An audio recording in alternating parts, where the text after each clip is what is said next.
Vous aviez comme thématique commune de travailler la mobilité. Sur quoi est-ce que vous avez concentré votre projet à vous? Alors nous, on a travaillé sur les coursiers à vélo, un projet de livraison à vélo en fait pour les personnes à mobilité réduite.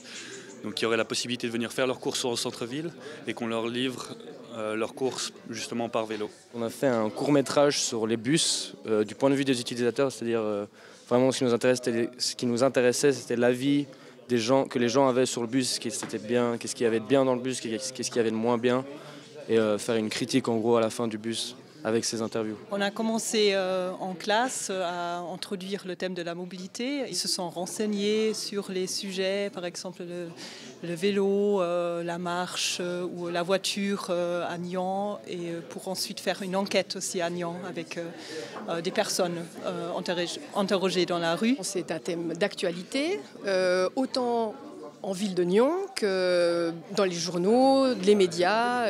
Et c'est aussi une problématique très importante pour le changement climatique.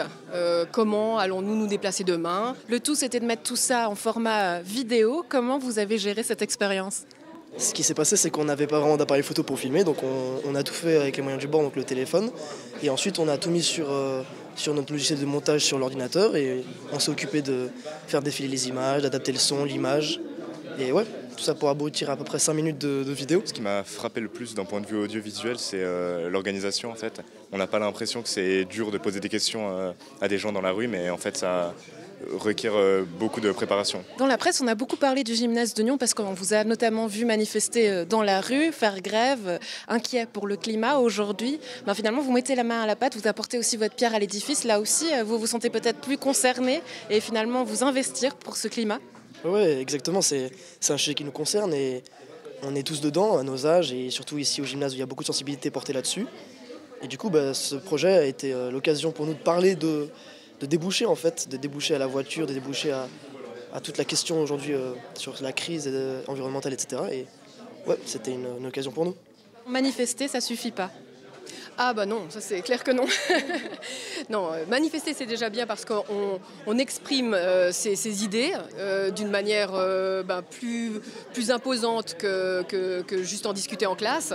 Mais après évidemment, agir dans la rue c'est bien, mais agir au quotidien, savoir comment agir, qu'est-ce qu'on a comme solution, c'est essentiel, évidemment. Qu'est-ce que vous semblez voir finalement retenu de tout ce travail ?